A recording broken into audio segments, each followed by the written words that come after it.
Hey guys, welcome to tech affairs. आज हम एक नई सीरीज स्टार्ट कर रहे हैं जिसका नाम है व्हाट इफ, मीन्स क्या होगा अगर। चलिए शुरू करते हैं। क्या होगा अगर हमारे ग्रह एक ब्लैक होल के बहुत करीब पहुंच जाए। अकॉर्डिंग टू साइंस फ्रिक्शन, हम एक पैरेलल यूनिवर्स में चले जाएंगे और हो सकता है कि हम फ्यूचर यानी भविष्य में भी चले जाएं। लेकिन वास्तव में यह लगभग उतना ही मज़ेदार नहीं होगा कि जैसा हम सोच रहे हैं। ऐसा ही नहीं होगा वास्तव में। इसके बजाय हमारे ग्रहों को चीरकर अलग कर दिया जाएगा, जो हमारे वायुमंडल से शुरू होगा। सबसे पहले हमारा वायुमंडल खत्म होगा। चलिए थोड़ा पीछे जाकर सोचते हैं कि अगर एक ब्लैक होल हमारे सोलर सिस्टम के सेंटर में आ जाए तो क्या होगा। क्या वह हमारे अर्थ को डिस्ट्रॉय कर देगा और वह हमारे सोलर सिस्टम के साथ क्या करेगा। इस ब्लैक होल का मास हमारे सन की तरह ही होगा। अगर हम इसे अपने सन के बगल में रखें तो ब्लैक होल और सन दोनों एक दूसरे को ऑर्बिट करेंगे। अगर ब्लैक होल और सन के बीच की दूरी 1/10 हो सन और अर्थ के बीच की दूरी की, तो इसका मतलब होगा कि हमारा सोलर सिस्टम अब एक लोकल पॉइंट के अराउंड ऑर्बिट करेगा, जिसका मास सन के मास के 2 गुने का होगा, जिसके कारण प्लैनेट्स को तेजी से इस पॉइंट को ऑर्बिट करना होगा ताकि प्लैनेट्स एक पॉइंट के अंदर ना गिर जाए। इस पॉइंट के अंदर ना गिर जाए।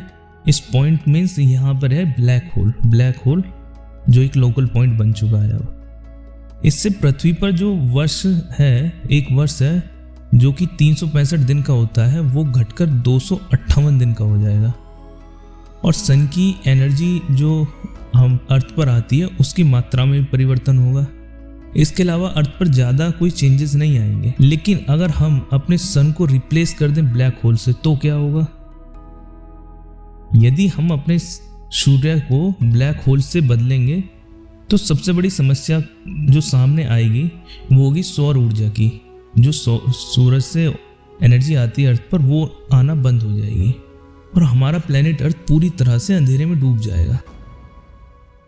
अर्थ पर जो ग्रीन हाउसेस गैसेस होती हैं उनकी वजह से जो ग्लोबल टेम्परेचर है वो मेंटेन रहता है।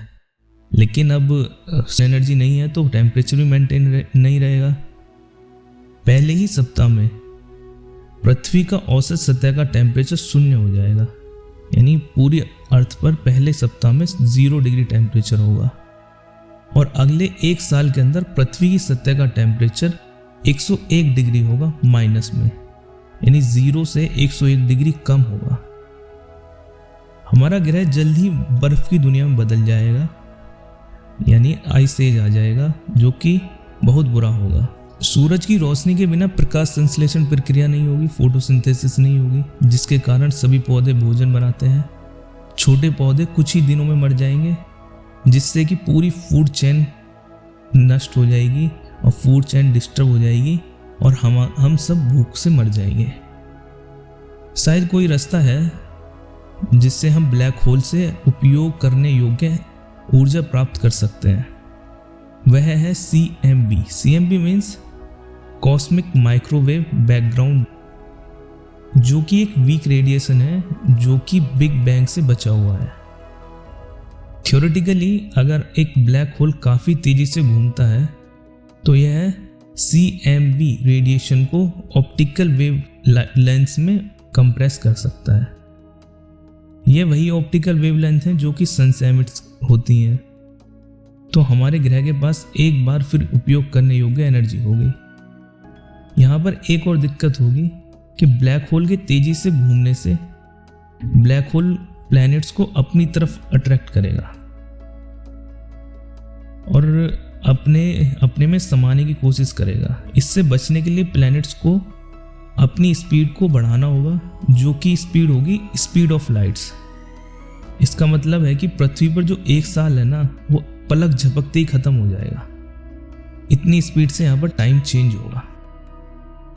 इससे भी बड़ी समस्या, अगर कोई मटेरियल जैसे कि उल्का पिंड, सैटेलाइट और स्पेस डिब्रीज अट्रैक्ट होंगे ब्लैक होल की तरफ और ब्लैक होल में समा जाएंगे इसके परिणाम स्वरूप रेडिएशन का ब्लास्ट होगा, और जब ये रेडिएशन अर्थ पर आएगा तो यह हमारे एटमॉस्फेयर को बर्बाद कर देगा, यानी हम सब कुछ खत्म हो जाएगा, हमारी धरती एकदम खत्म हो जाएगी। तो ये था आज की वीडियो में कि क्या होगा अगर हमारे ग्रह एक ब्लैक होल के बहुत पास आ जाए, यानी बहुत करीब आ जाए। So thank you very much. Please like, share and subscribe this channel.